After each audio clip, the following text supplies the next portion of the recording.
Lundi 10 décembre au soir, à la salle de l'Orangerie, un petit groupe a accompagné l'association Ange Femmes. Lectures et débats autour de textes de l'époque révolutionnaire. Les droits des femmes y sont déjà en question et en action. Je suis Claude Viguier, l'une des animatrices de l'association Ange Femmes. Alors par rapport à l'Orangerie, vous avez une responsabilité aussi ? À l'Orangerie, je voulais dire à la soirée que nous avons là. Oui, vous êtes lié à l'Orangerie. Nous avons trouvé un lieu d'accueil à l'Orangerie, effectivement, grâce à l'aide des partenaires. Et nous en profitons pour fêter ensemble la Déclaration universelle des droits de l'homme. D'accord. Il y a une dame aussi qui veut soutenir l'autre dame. Oui. Non, de ce côté, s'il vous plaît. Donc moi je suis Françoise Crespin, je fais partie de l'association depuis sa création, c'est-à-dire 1988. Voilà, nous existons sur Bergerac depuis cette date-là et nous avons fait déjà pas mal de choses, ça serait trop long d'énumérer. De toute façon, je n'ai pas tout pour l'instant en tête. Et on a fait des expositions, on a fait des conférences, on a fait des rencontres à thème sur toutes sortes de problèmes qui tournent autour de la thématique des femmes en général. Voilà. Alors, pour vous contacter, comment on fait ? Vous avez un siège social ? Alors, nous avons un siège social qui est toujours au centre social de Nayac ou Rive-Gauche, je crois qu'on dit maintenant. Mais le plus facile, c'est un numéro de téléphone, 06 800 232 95. Et on a un local qui nous est prêté gracieusement par la mairie au 1 route de Rosette. Au-dessus de l'agence postale de Caville. C'est le quartier de Caville. Très bien. Alors, on va venir à la soirée.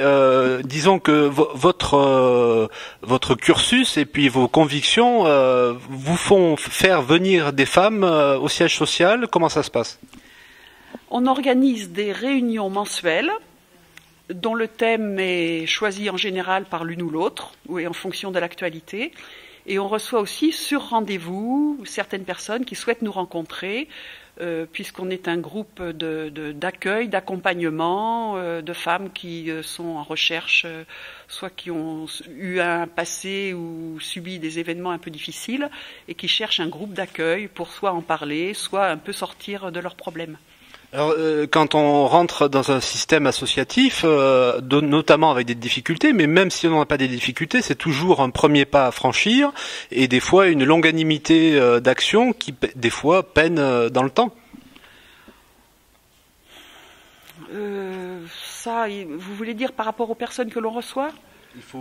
Par rapport aux violences, soyons clairs, nous luttons pour la dignité des personnes et notamment contre les violences d'ordre sexiste. Et il est évident qu'il y a des choses qui ressortent quelquefois 40 ans, 50 ans après. Donc nous avons des cas d'urgence, d'accompagnement dans l'actualité, et nous avons des gens qui, à travers nos réflexions, retrouvent une parole sur des événements difficiles et douloureux. Vous n'avez pas d'autres convictions, j'imagine, que si on compare avec les autres systèmes associatifs pour défendre les femmes, c'est comprendre ce qu'est une femme par des femmes. Je dirais que prendre la parole, avoir la parole, c'est une manière d'exister. Et cette parole entre femmes, c'est pédagogique. Nous avons aussi, en particulier, réunions publiques qui sont mixtes. Mais ce travail de réflexion sur la situation et la place des femmes dans la société, il est important d'essayer de prendre la parole, et ce n'est pas facile pour tout le monde. Alors ce soir, c'est pas une commémoration, une festivité, un festival, c'est retrouver une dame qui a écrit, je crois, Madame Eliane Rejoni, des poésies... Non du tout. Ça, c'était au mois de mars. Oui. Ce soir, c'est une commémoration. Nous avions, en son temps, fait toute une animation autour de l'âme de Gouges. Ce soir, nous avons découvert quelqu'un de la même époque, et grâce à l'aide d'une de nos amies comédiennes qui accepte de présenter ce livre, c'est un livre, donc c'est un pamphlet qu'a écrit Fanny Raoul en 1801 tellement elle était écœurée par le problème de l'absence des femmes. Elles étaient pas, c'était la déclaration des droits de l'homme et du citoyen. Mais les femmes, quelle place avaient-elles là-dedans? C'est un combat qui a été bien avant la Révolution et qui dure depuis. Donc aujourd'hui, déclaration faite de la Déclaration universelle des droits de l'homme, les femmes dans le monde entier ont été appelées à se mobiliser pour dire un peu à l'anglaise, l'être humain, c'est homme et femme. Quelle place pour les femmes dans la société? Et l'actualité de la parole de Fanny Raoul, même si elle date d'il y a 200 ans, eh bien, c'est assez stupéfiant. Et c'est ce que j'espère que nous allons découvrir ce soir. Voilà. Oui. En fait, ce qu'il faut voir, c'est toujours la lutte pour l'égalité. C'est ça qui est essentiel. Il ne s'agit pas de donner la primauté aux femmes sur les hommes. Il s'agit d'accéder à l'égalité. Et on sait qu'à l'époque actuelle, des lois existent qui ne sont pas appliquées. Par exemple, à niveau de compétence égale, salaire égal. Or, on sait tous que dans certaines entreprises, à compétence égale, les salaires ne sont pas les mêmes. De la même façon, il existe un plafond, ce qu'on appelle un plafond de verre, qui font que les emplois féminins sont majoritairement au bas de service, mais majoritairement au bas de la pyramide, et que pour accéder en haut, il y a des blocages qui existent, souvent pour de mauvaises raisons. On peut toujours invoquer qu'une femme elle est plus absente parce que absence pour enfant, maladie ou autre, mais professionnellement elles sont aussi compétentes. C'est un sujet très actuel. Voilà. Et pareil sur la santé et sur toutes les charges qui retombent dans la société d'aujourd'hui sur l'ensemble des femmes. Je vous parlais de l'autre livre parce que cette dame exorcise un peu par l'écrit ce qu'elle a à dire, ce qu'elle comprend sur le moment et sur son passé et sur son avenir. Donc c'est une façon d'exprimer aussi par un peu, on va dire, de l'art en quelque sorte, puisqu'on est tous un peu artistes et peut-être que les pulsions négatives ou mauvaises qui nous rongent sont exprimables. Oui, merci. Effectivement, Eliane Réjoni avait fait un tabac quand elle est venue avec son livre « Femmes en quête de dignité ». Nous espérons bien qu'elle reviendra parce qu'elle est en train d'en sortir un autre qui va être paru pour Noël. Donc elle reviendra certainement un jour nous le présenter. Et c'est un besoin, disons, pour elle vital que d'exprimer ce problème de la dignité et ce heurt qu'il y a quand c'est pas respecté.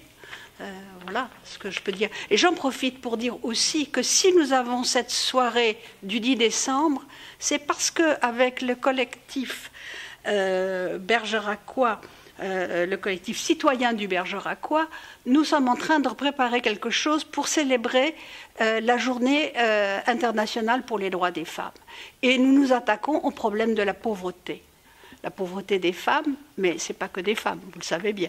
Donc, nous sommes en train de préparer ça pour le mois de février, et c'est parce que nous préparions ça qu'avec l'aide du collectif citoyen, nous nous sommes engagés à dire, on pose une action déjà avec cette Déclaration universelle des droits de l'homme. Il est évident que la réceptivité et la sensibilité d'une femme dans la pauvreté n'est pas la même. Il s'agit surtout de dire qu'il y a 70 que le nombre parmi les statistiques au niveau de la pauvreté, 70% des gens qui sont en dessous du seuil de pauvreté, 70% sont des femmes. C'est tout dire. Avec les soucis d'enfanter, avec beaucoup de choses. Avec surtout les familles monoparentales, les femmes qui sont seuls avec enfants, et aussi les retraités. Ces deux catégories donc d'âge renvoient plus particulièrement à la pauvreté des femmes. Bien, je vous remercie. On va finir sur une note agréable, bien que ce soit pas le mot juste, sur la comédie, donc l'art pour exprimer des choses très anciennes. Nous l'avons compris. Merci infiniment en tous les cas pour votre déplacement, votre venue nous interroger sur ce que nous faisons. Nous avons besoin d'être nombreux, nous croyons au réseau. Là, ce soir, nous sommes à deux groupes pour créer cette soirée. Nous espérons que pour le mois de février, nous serons encore plus nombreux qui sommes sensibles aux droits humains. Je voudrais rajouter une petite note. C'était Hubert Félix Stieffen qui, d'un style musical un peu critiqué, peut-être par certains, en tout cas, il disait que la solitude n'était plus une maladie honteuse. Donc, est-ce qu'on peut dire aujourd'hui qu'être une femme avec un appartement, être célibataire comme un homme, c'est aussi quelque chose de largement acceptable par tout le monde? Nous croyons beaucoup à ce qui se passe en commun. Nous sommes très sensibles à ces maisons où des gens essayent de vivre ensemble, de partager des sommes. Nous sommes peut-être un peu héritaires de mai 68, quelque part, mais nous croyons beaucoup que par rapport à la solitude, avec nos différences, s'accepter, se tolérer, c'est une réponse aux problèmes du vieillissement, de la solitude. Et les jeunes qui viennent chez les personnes âgées et qui font leurs études en même temps, c'est une formule très sympathique. Merci.